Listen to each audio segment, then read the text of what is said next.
Jumpa lagi Sobat Bonsai Nusantara di channel Gubuk Bonsai, sekolah bonsai gratis. Oke teman-teman, pada video kali ini kita akan belajar tentang 12 aturan memotong cabang yang tidak terpakai. Wih, seperti apa videonya? Yuk kita cek sama-sama, karena kita sudah menyiapkan video animasi singkat. Oke, let's go.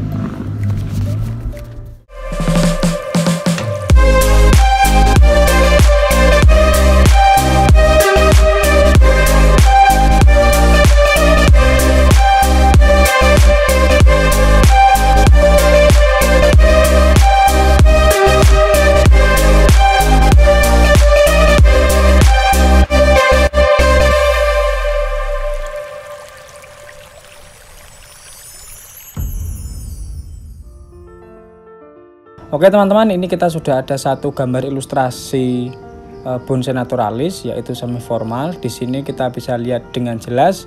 Untuk sekilas mata memandang ini kan sudah kelihatan bagus dan cantik ya gambar bonsainya. Cuman sebenarnya kalau kita perhatikan lebih dalam, lebih detail lagi, ini ternyata ada beberapa cabang yang sebenarnya kurang rapi. Untuk bisa melihat secara detail, alangkah baiknya kita pruning atau kita gunduli daunnya lebih dulu. Oke, sekarang kita akan langsung saja kita gunduli.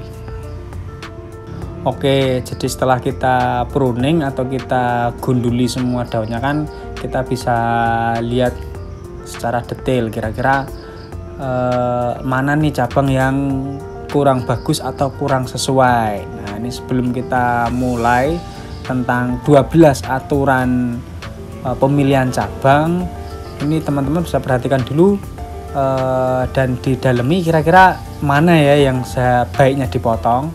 Nah, nanti di video ini kita akan lihatkan satu-satu. Tapi sebelumnya silahkan teman-teman untuk menghayati dulu kira-kira mana sih yang kurang enak dipandang, dan nanti akan kita cocokkan bareng-bareng.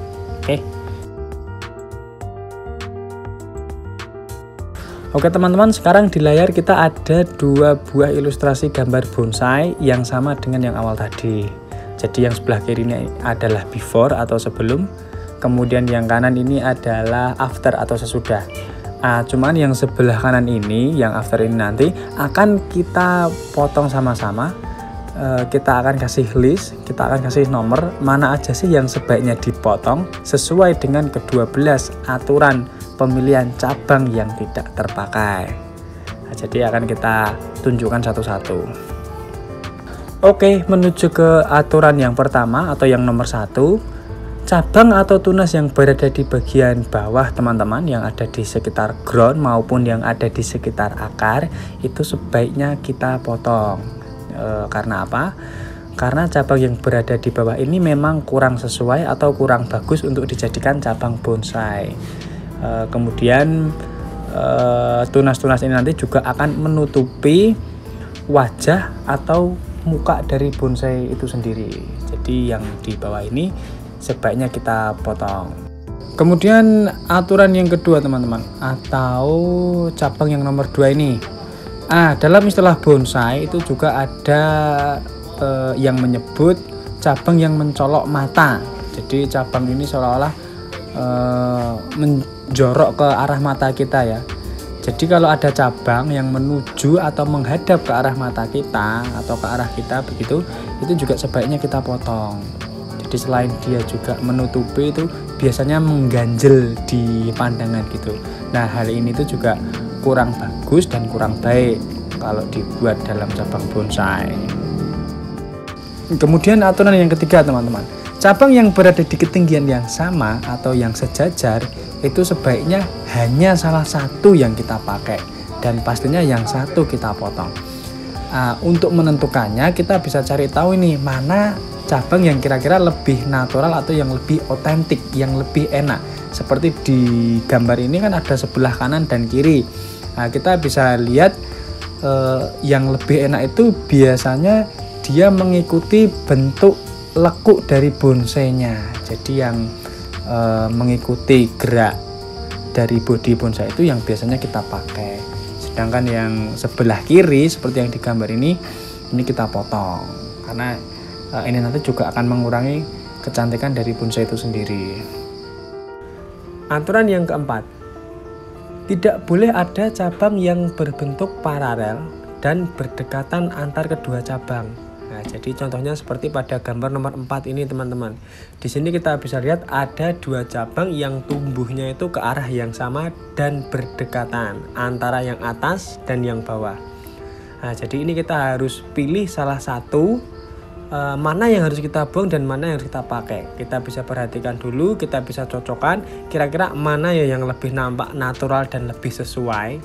Nah, untuk mencari tahunya kita bisa menggunakan olah rasa. Kira-kira kalau yang atas ini kita tutupi, kita hilangkan, itu cocok enggak? Atau mungkin yang bawah ini yang kita tutupi itu bisa lebih bagus atau tidak?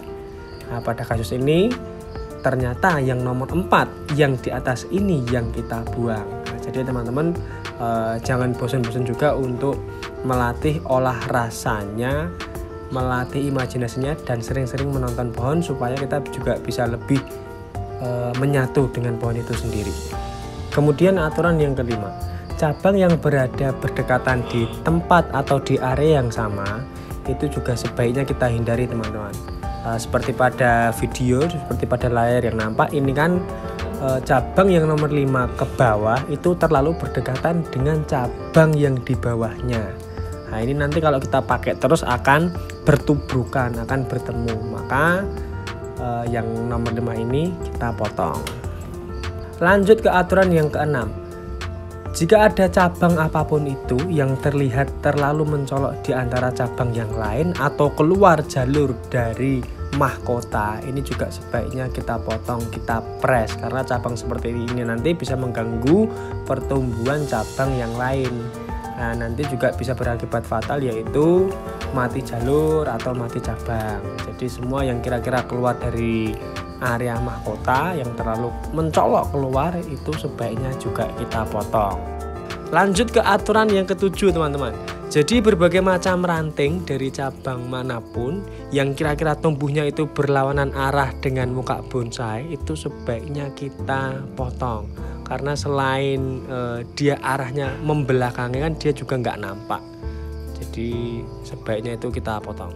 Ya teman-teman, kita menuju ke aturan yang ke-8.